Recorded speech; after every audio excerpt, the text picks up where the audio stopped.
major pedals does it sideways. Ding the bell, overcooks it on lap 5.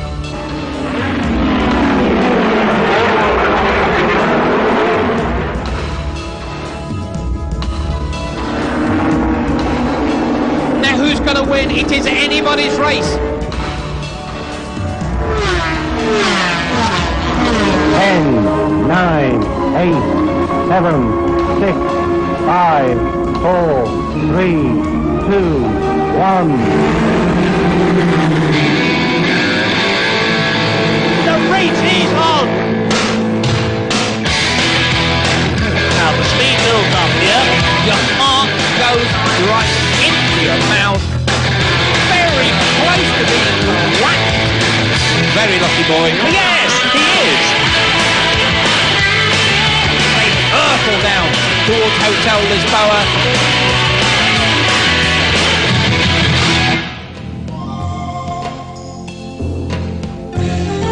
Flying over the tiny Portuguese enclave of Macau on the mouth of the Pearl River estuary, it's hard to imagine that this relatively tranquil community of people, known as the Macanese, could be host to Southeast Asia's largest and most prestigious motorsports event, the Macau Grand Prix.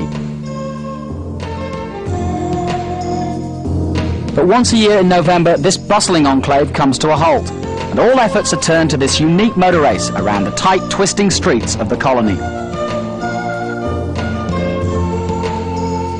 It's been this way for 40 years now, and in that time has become an integral part of life in Macau, and according to the Macanese, is expected to stay that way for many years to come.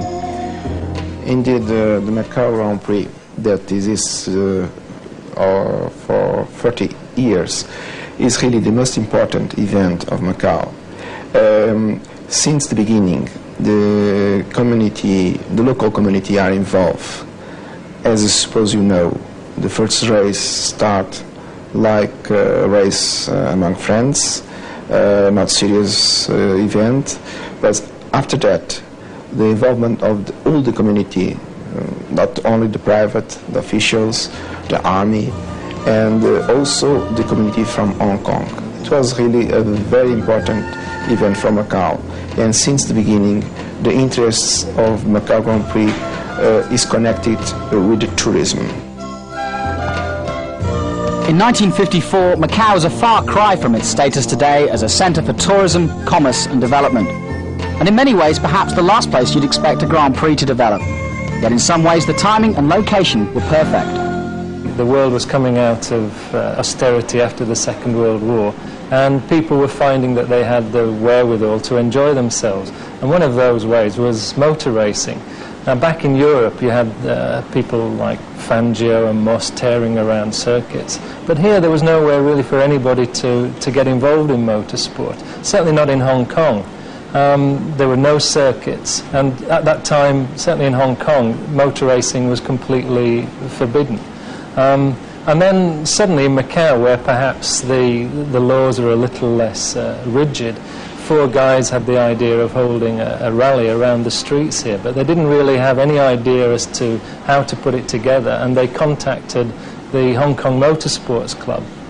And I think it was a joint venture, if you will, between a group in Macau, who was Tony Nolasco, Carlos de Silva, Mercedes Pinto, and they didn't have the experience of a sports car club, so they talked with the Hong Kong Sports Car Club, and everybody thought it would be a great idea, because we'd been running rallies and things like that here, but we couldn't get permission to run a road race.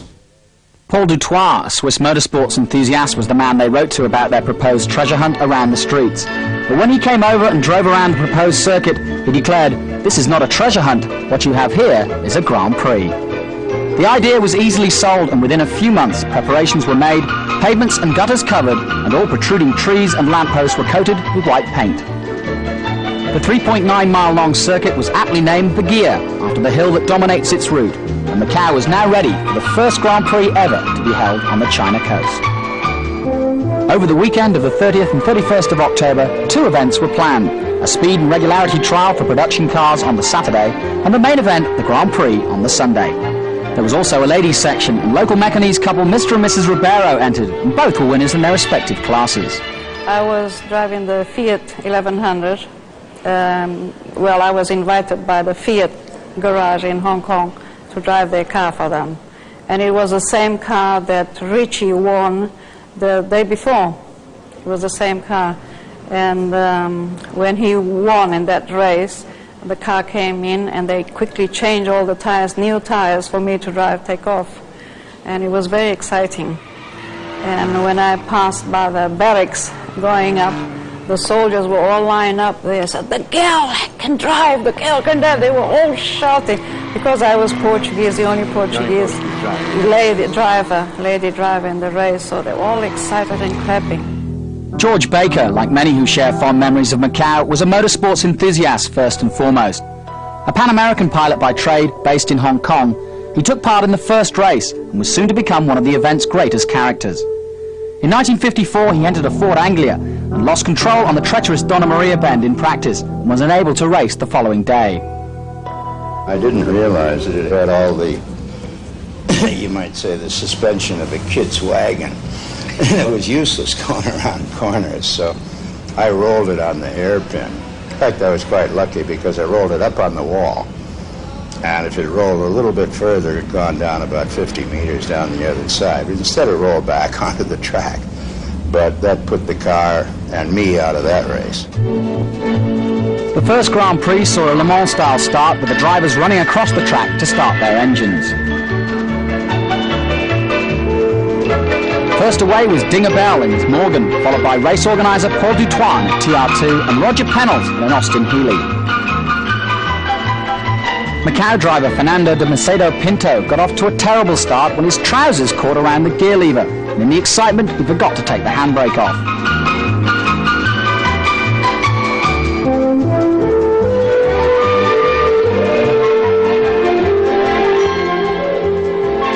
Dinger Bell led for the first 4 laps, then disaster struck as he rounded Reservoir Bend for the 5th time.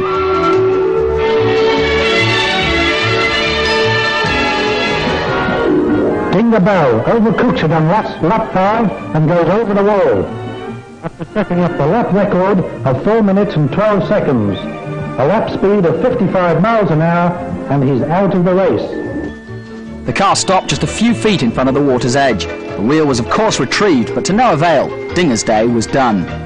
With much of the road either cobbled or unpaved, dust and dirt made it virtually impossible to see in some of the back sections, and the drivers were forced to use headlamps or look up and follow the tree line for a clearer view. And after about the 2nd or 3rd lap, it was just nothing but a cloud of dust.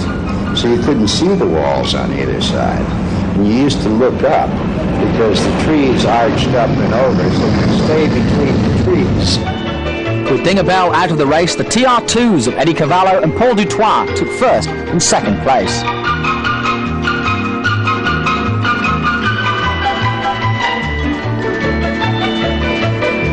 Further down the field, Hong Kong driver Roger Pennell had his race abruptly halted by one of the track's many hazards, a lamppost. Needless to say, that severely dimmed his hopes of a finish. The race was scheduled for 4 hours, and the winner would be the driver who travelled the furthest distance in that time. The honour in the end went to Eddie Cavallo in the TR2. It's all over Barbara shouting. And Ed Cavallo takes the checkered flag and is the winner of the first Macau Grand Prix.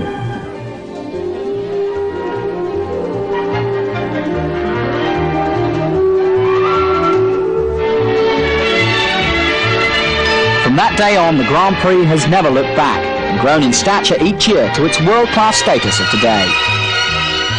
During the rest of the 50s and early 60s, the event doubled, if not tripled in interest and competitors. Yet there was always an air of gentleman racers out for a weekend of fun.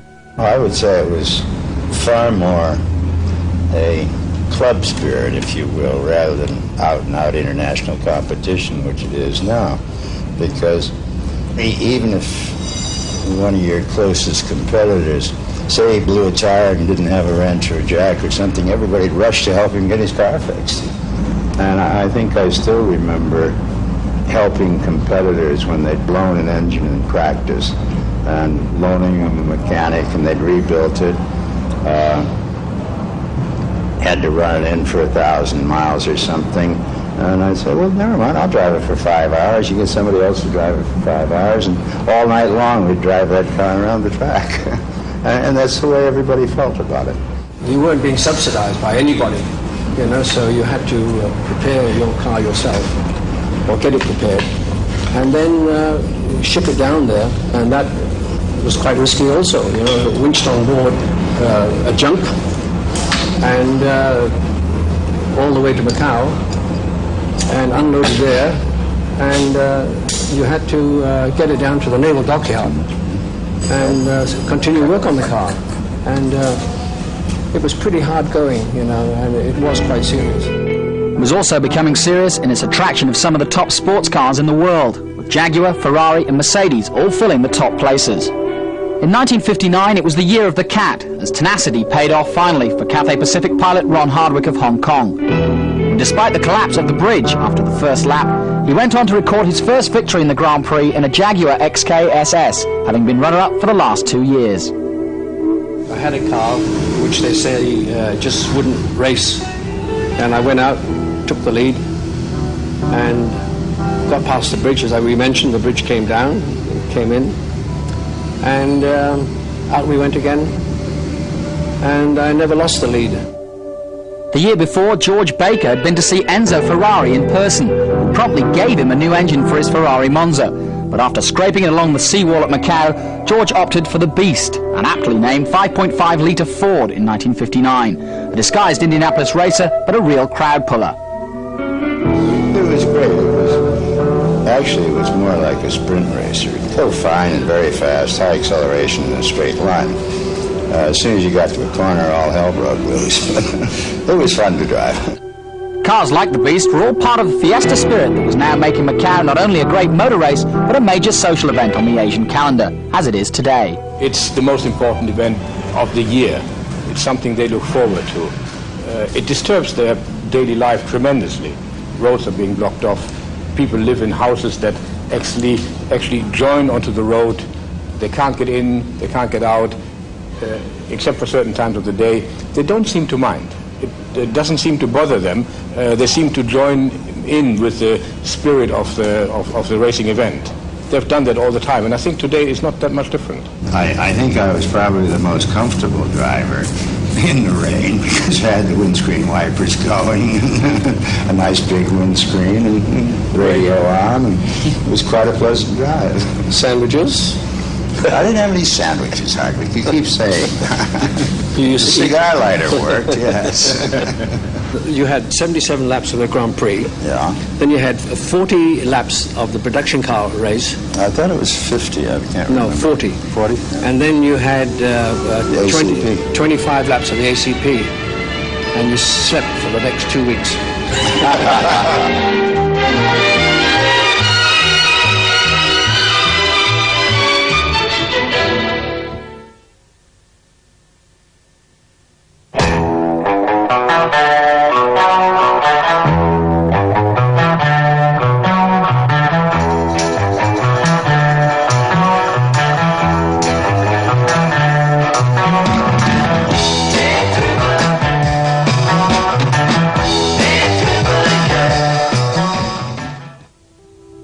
The 60s was a time of change worldwide, and in the early years of the decade, Macau would go through its own evolution, of gentlemen racers to racing drivers. The time of the day tripper was passing.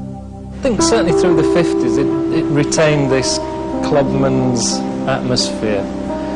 The early 60s that continued until around, I would say, the mid-60s, when increasing commercialisation of the sport, sponsorship started becoming more important, and probably the turning point was when Mauro Bianchi, who was a top-class driver, had driven at Le Mans, came with one of the Renault Alpines to Macau and just wiped the board. He was the first man to go under 3 minutes in Macau, and really that was probably the turning point where people saw Macau change into a more commercial environment.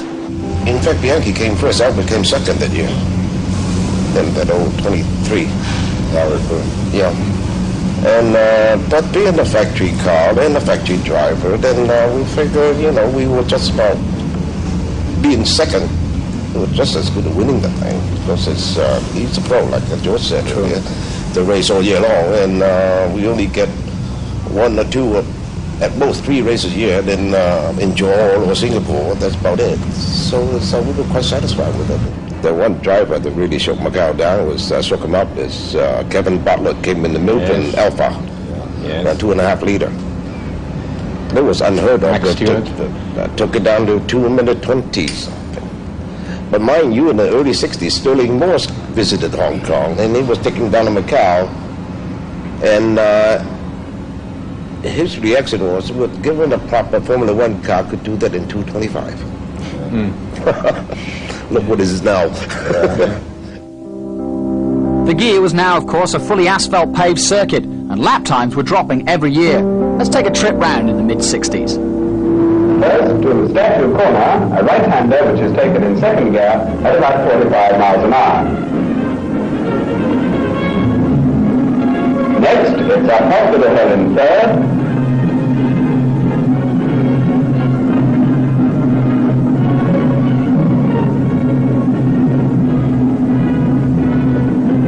Past the Matsaya Hotel, and then change down to take the very tricky maternity bend in second gear at about 30 miles an hour. A quick descent into the solitude S's where alternate pressure is put on the accelerator and brakes.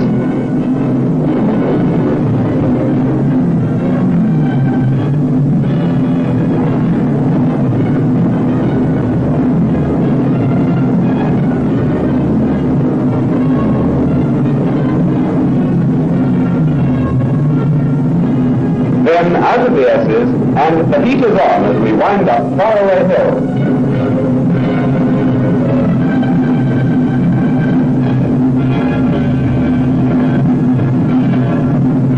We take Moorish Hill in second gear at about 35 miles an hour.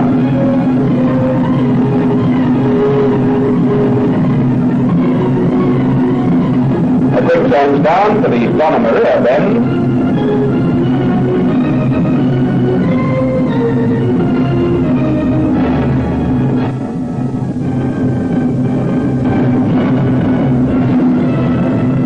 And then line up to the Melco hairpin, one of the tightest bends in motor racing anywhere.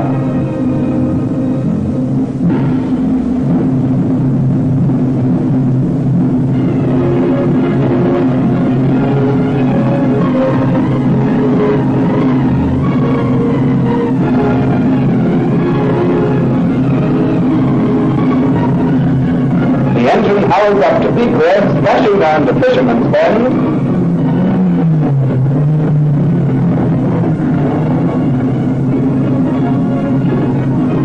And Rothman's Bend, a wide but tricky corner where many good drivers have gone for an unexpected swim.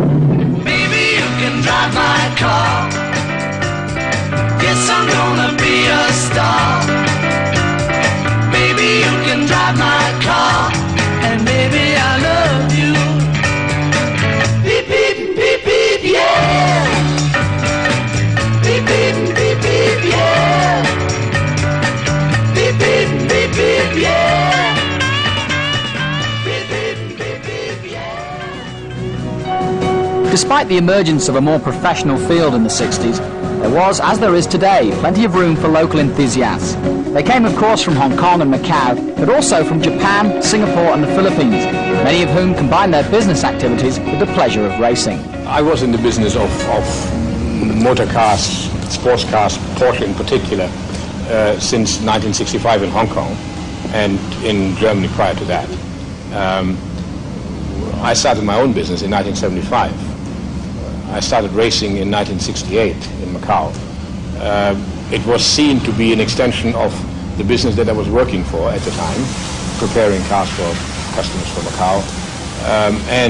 When I had my own business, it was very much part of what we did, preparing cars for racing for ourselves, for customers, and going to Macau was most of the time part of the job, with the fun part for me in particular, because I could actually race what I had prepared.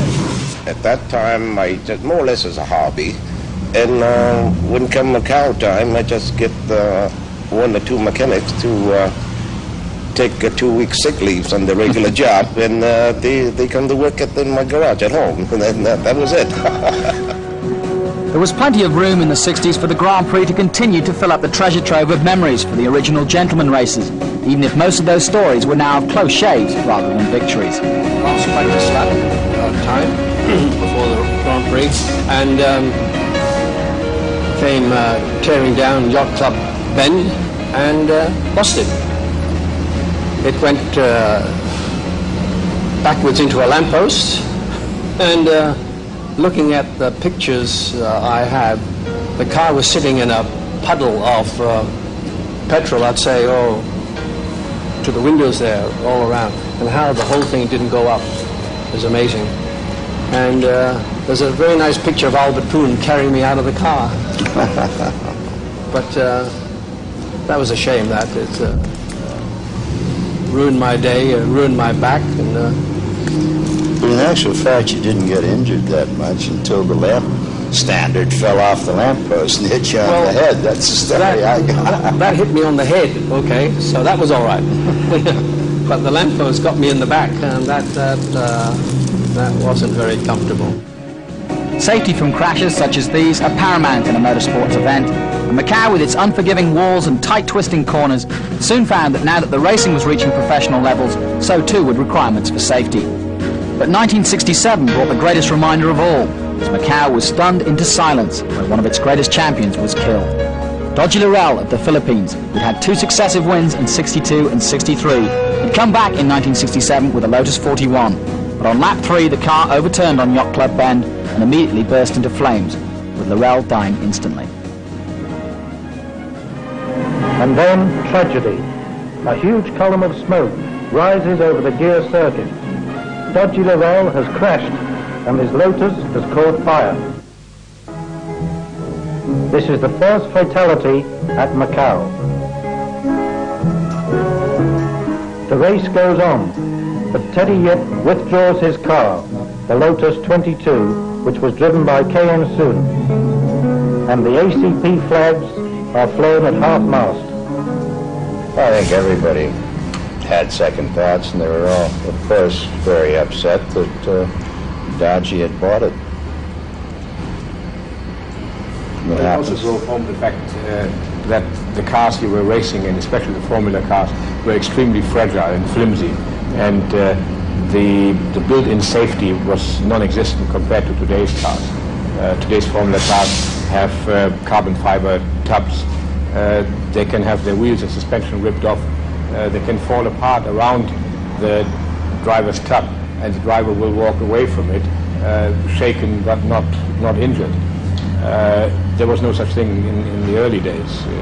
The way the cars were built then, they were built for as low as possible a weight to carry, with no regard for the driver's safety.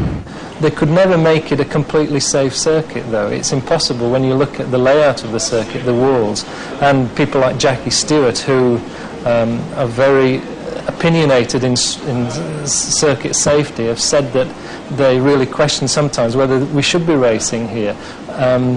But we still kept racing. Cars have got a lot safer, and again, over the years, there have been 1 or 2 fatalities, but in recent years, I think because of the safety of the cars and because of an increased awareness of safety, there have been fewer accidents. On a brighter note, 1967 also marked the first motorcycle Grand Prix at Macau, an event that now shares the prominence of any of the car races in the programme. Nowadays, it's the Isle of Man TT riders who dominate the front row, but in the early days, the laurels mostly went to Japanese riders, beginning with back-to-back wins for Hiroshi Hasegawa on a Yamaha in 67 and 68. And the checkered flag goes out for the Japanese ace. The photographers dash in. A very, very good performance from Hasegawa. Second place, Suamanto, and third place, Toisun Bo on the tiny 100cc Suzuki. It may have looked as though it was just the drivers and riders who came back to Macau year after year, but it was also the organisers and race marshals who made the pilgrimage. Most of them are still coming today. We get people come from as far from UK, New Zealand, just to come back to Macau and do a job. You know, people that have been working in Macau, say army people, for instance. We've got some people from Cathay, at least 2 from that worked for Cathay and have retired, gone to Australia. They come back, pay their own way to come back to Macau every year just to work on the circuit for a week. And it's hard work. I mean, they're up at 6 o'clock in the morning. And it's also, they go out in the evening and it's lucky to get to bed by 11 or 12 and up again at 6 o'clock in the morning back on the circuit. And they love it. Every one of them loves it, or they wouldn't come back. I've been coming to 66 and that's a reason not to come back next year.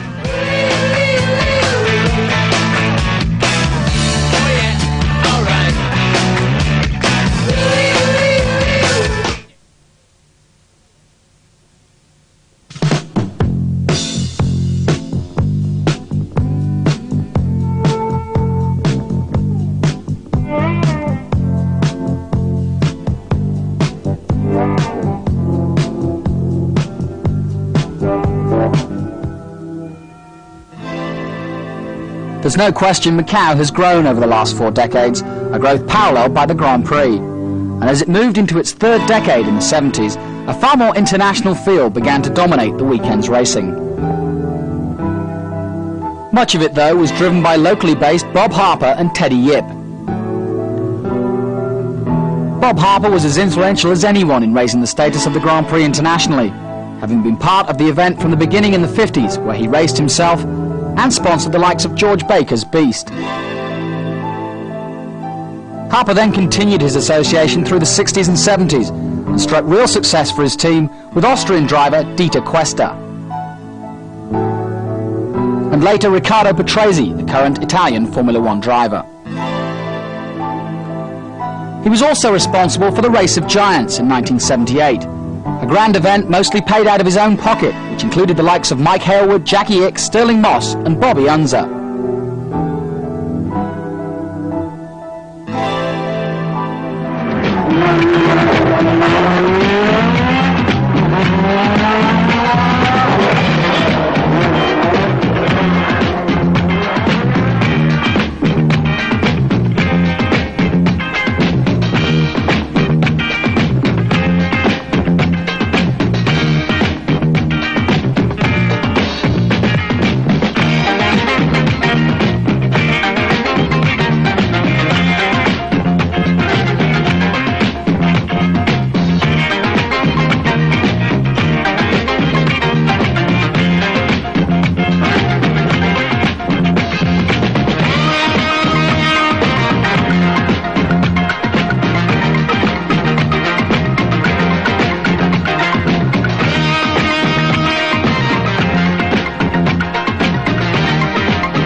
But the limelight wasn't completely stolen by the international drivers in the 70s. Local drivers too had their share of the podium. Albert Poon of Hong Kong, who first raced in 1959, has one of the most consistent records in the event, having won in 1964, been runner-up on several occasions, competing in every race from 1959 to 82, and regularly appearing in the top 4 during the 70s. And believe it or not, he's entered in this year's gear. John McDonnell from England was another local competitor who held off the international onslaught by succeeding in both the bike and car Grand Prix, and in doing so made himself another one of the growing number of characters to grace the gear circuit. Well, certainly in the early 70s, the event was dominated by the likes of John McDonnell, again a Hong Kong citizen, who gained sponsorship, brought single-seater racing cars over, and he won 3 times in the 70s. But then, as the 70s progressed, through the end of the 70s, more and more overseas drivers were coming. It was the end of the natural racing season in Europe, and they saw it as a way of just keeping the season going out here. And people like Riccardo Patrese came out, he won twice. Alan Jones came, he never won in Macau, although he was here 2 or 3 years and broke the lap record many times, but never had the luck to win the race. In 1975, McDonnell took the checkered flag for the 4th time in 10 years to become the Grand Prix's most victorious driver. Victory by sheer guts, though, went to Riccardo Patrese in 77. He had a shunt in the first or second lap, and he drove the entire race with a totally deformed left rear wheel, which you could see really oscillating about on the straight. And the lowest 40? I'm not quite sure what it was. No. And he it was a Chevron. And he won the race. He won the race, and afterwards, the stewards observed the car, checked the tire, and decided they shouldn't have let him race. But it actually proved the courage the man had to race and win with a car that actually had a totally bent suspension and a tire that shouldn't really have kept on the wheel for any length of time. Teddy Yip, or Mr. Macau as he became known, like Bob Harper, is one of the rocks that Macau's international fame was built on. Also a worthy competitor in the early days, Teddy formed Theodore Racing, a team that not only became the backbone of Macau's top entries, winning 6 Grand Prix between 1974 and 1985, but also became an internationally famous race team, launching the careers of many of the sport's top champions. Well, Teddy Yip's base was always, and still is, Macau, and from here he ran Formula One teams, Indianapolis racing teams, and he gave the chance to many young drivers the stepping stone to greater success. People like Rosberg. Rosberg had his first Formula One win in a Theodore car, and although Teddy has now cut back on all those international racing commitments, he still fields his Formula 3 cars, and he's had people like Ayrton Senna driving for him. Certainly in the early 80s, Theodore cars in their characteristic Marlboro red and white livery were always on the front of the grid. In recent years, the opposition has started to catch up with him, but he's still a very big factor in Macau. It's not for nothing that he's known as Mr. Macau. So, with Macau now steamrolling towards being a major international event on the worldwide motorsports calendar, there was of course fear that it would lose its grassroots heritage of amateur competition. But not so, as the organisers made a strong commitment towards striking a balance between professional and amateur races, both for the bikes and the cars. It's a commitment they've upheld to this day. The organising committee have always felt that in a once-a-year race meeting, right, one should try and keep some of the traditional values of the grassroots race meeting. You know, not just for importing a circus and putting it on and letting everybody go away, but to bring in all the local competitors, as many as you can realistically handle, that is, and letting them enjoy the race weekend.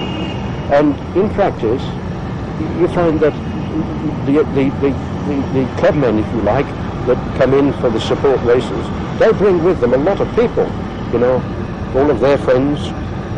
They also bring in sponsors who are helping them, and therefore it will help the whole race meeting.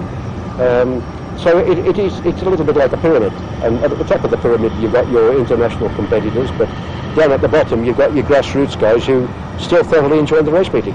And I personally hope that it will continue that way. You have to tune it now and again. If you're not careful, enthusiasm takes over, and you end up with too many races. And then when you have problems, you know, you drop a race and somebody gets upset. But it has survived for 39 years in this type of format, and I can't really see why it shouldn't survive for a few more years. The Macau Grand Prix is still the only race in the world to have a weekend's worth of competition racing with both cars and bikes, competing on the same track.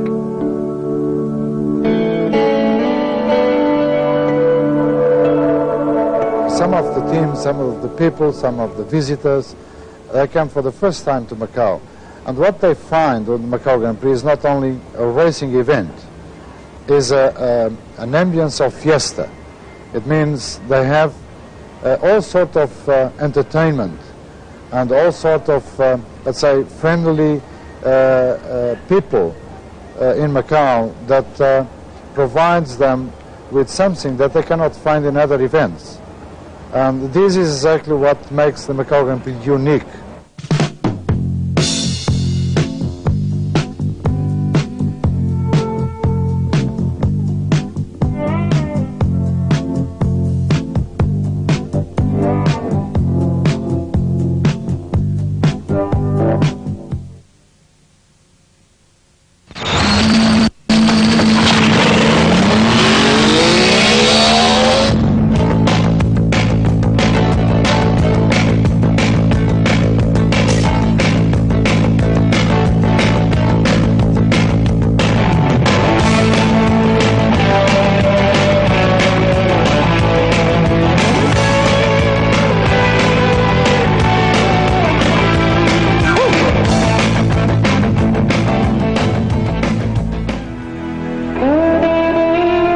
1980s and 90s and up to its present-day format, Macau Grand Prix has grown in stature and prominence way beyond the expectations of Paul Dutoit and the original Macau residents who put the event together. Today, it's not only the largest motorsports event in Southeast Asia, it now attracts the very finest names in the sport. Former world champion Kevin Schwantz raced here in 1988, and almost all of today's current Formula One stars, including Damon Hill, Jacques Villeneuve, Jean Alesi, Gerhard Berger and Michael Schumacher, are all graduates of the Macau Grand Prix. The instigating factor took place in 1983, when Formula 3 was first run on the gear circuit. The young man who led the charge and in many ways began a new era, the Brazilian Ayrton Senna and Austrian Gerhard Berger. I think first of all, Macau was very fortunate that somebody of the stature, or the future stature of Ayrton Senna won that race, because from that point on, Macau became famous as the stepping stone to Formula One success. If somebody like Senna could come and win and show what a difficult circuit it was, and then go straight into a Formula One car and have almost immediate success, it suddenly put Macau on the map. The fact that Macau it was almost an accident that they got Formula 3 is another part of the story. By the early 80s, the Formula Atlantic cars that had been racing here were becoming a little bit obsolete in world terms, and the fields were getting smaller and smaller. And the idea was to run a Formula 2 race here with competitors from Japan and Europe. But they decided that the circuit was too narrow, that it would be just too dangerous for these very fast cars. And so they had the idea, almost at the last minute, of bringing in Formula 3 cars.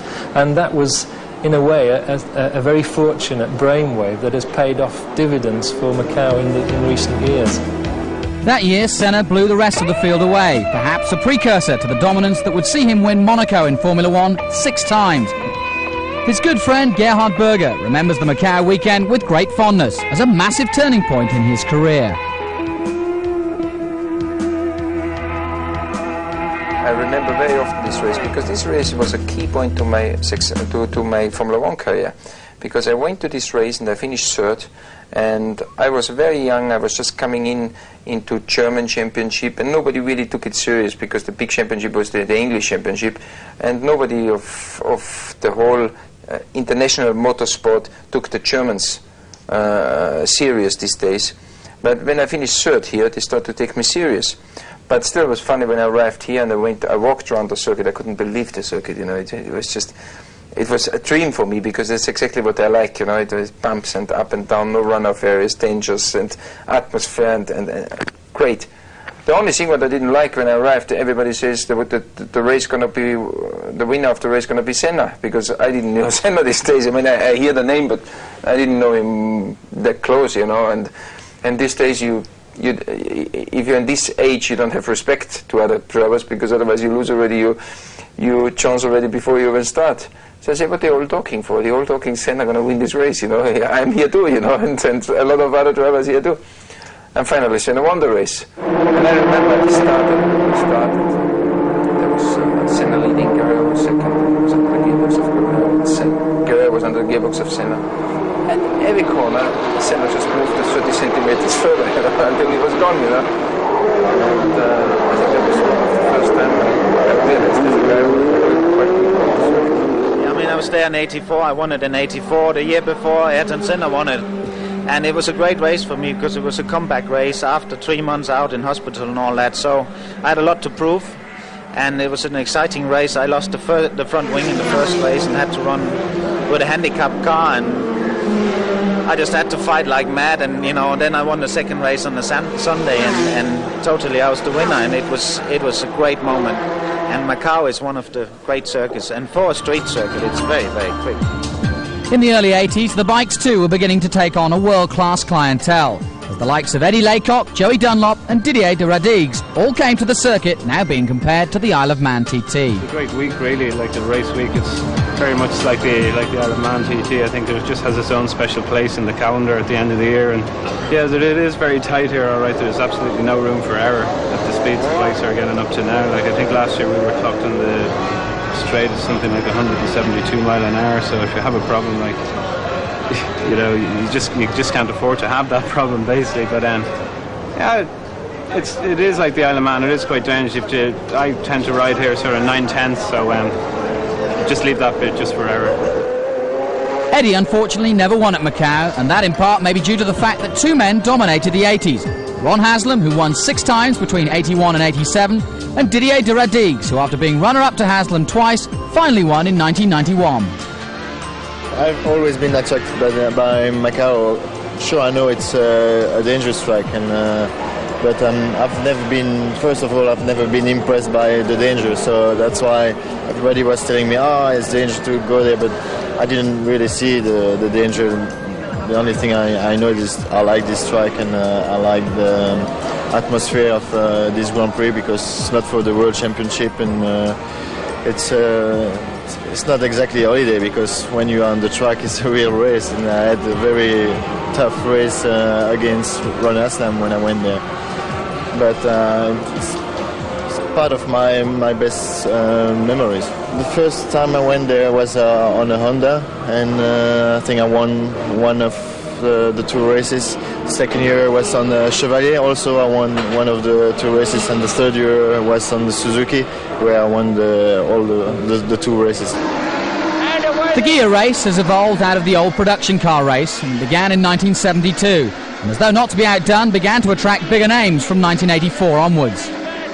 And just as the Jaguars had captured the imagination in 1959, they did it again in 1984 with the newly crowned European touring car champion Tom Walkinshaw, a man who's gone on to become one of the most influential men in motorsport. That year, he and his teammate Hans Meyer, driving V12 Jaguars, finished first and second, ending a 9-year domination by BMW. Walkinshaw comes out of Reservoir Bend at about 125 miles an hour. He puts his foot down. He builds up to 7,000 RPM now in 5th gear. Goes over the line at 172 miles an hour. The speed is still building. He's going down the Yacht Club straight. He's now up to about 7,900 RPM and 180 miles an hour. Since then, the gear has continued to attract some of the best names in touring cars, including Emanuele Pirro, Jochen Winkelhock, Roberto Rivaglia and Tim Harvey. They keep coming back for many different reasons. There are, I think, few components. One, for sure, is the atmosphere and the track, which is, I would say, unique in the world. Then it's a good time of the year because there's no pressure, all the championships are finished, and some drivers need some revenge because of bad luck during the season. And it's a good place, good hospitality, and definitely a very difficult track.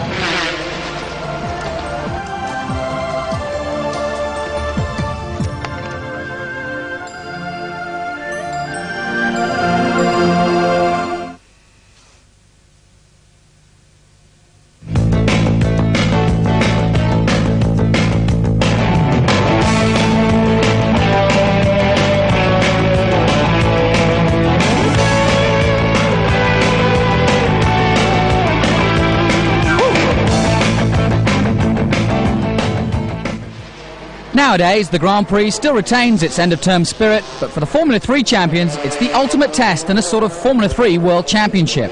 It's the only event in the year where all the national champions will meet. Each country has its own national Formula 3 championship. They don't mix, except at Monaco. But the Monaco race is very different to this because there's a free fuel situation, there's a free tyre situation, and the winner is the person who's got the right fuel and the right tyre contract, and you can have the best driver finishing 10th. Here, everybody's on the same tyre, same Yokohamas, they have the same fuel, avgas, and it's a very equal competition, and it's the first and the only time in the year where all the top drivers of every national championship meet, so it has to be regarded as the World Final. Now more than ever, this one race at the end of the season is judged by Formula 1 team managers as the true test of all the up-and-coming drivers. If they can keep their nerve here, they can go all the way. The results speak for themselves. Nearly all the top drivers in Formula 1 today all cut their teeth on the gear circuit. The first year, of course, was fantastic. I won the race, and it was just really a good end to my year. The second year I didn't do so well. I got up, I think, as high as 8th, and then I stopped with a mechanical failure. But I met my now girlfriend Andrea, and we've been going out for 4 years now, so I've had 2 wins in Macau, really. The track itself is fun. It's a lot of fun. It's very dangerous, but it's the type of racing that you want to experience a few times in your life. And you know, it's impossible being in F1, but you miss racing on tracks like that. Sentiments echoed by all the current Formula One drivers, who seem to agree that the gear is the ultimate driver's circuit. I like circuits like this, as I like Monaco. I like Macau very, very much. I have nice experience from there and nice remembers from there, and it was always a good time I had there. In my first year I was winning the first race, I nearly finished first the second race, then just the gearbox was broken, but I couldn't win the year after this race. There's one particular corner which is up the hill, I don't know the name. You're going in 4th gear through chicane flat, and just know that the car jumps and you still be flat, and just in the last moment before you hit the wall, the car gets back the grip and it just works, and you wouldn't believe unless you try. And that is something which I find really incredible, which I really like, because as a driver, even the car is not 100%, you do something on top. When we go backwards to 1990, when I did Macau and when I won it, I was nearly the only one in the Reynard car, and I could win Macau and even Fuji in this Reynard car, even if it was not the best car.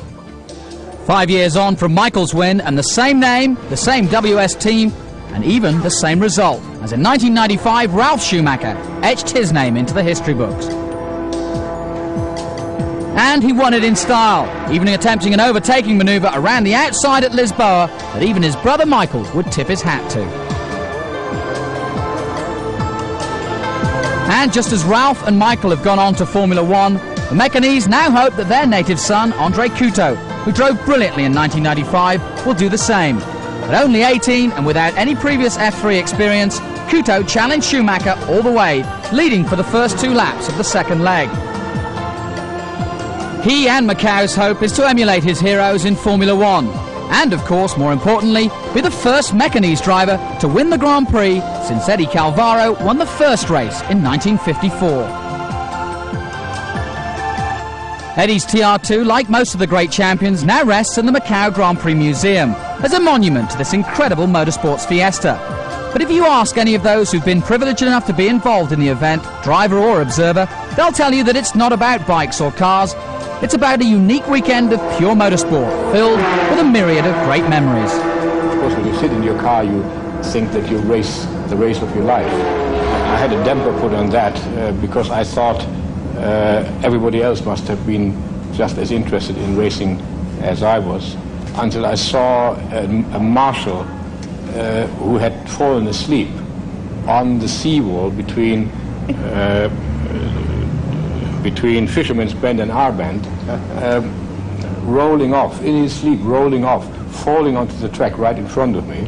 And it was a matter of a quarter of an inch that I missed him, with everybody behind me also having to do this pirouette to avoid the marshal, who by that time had woken up and and quickly rushed back on the seawall.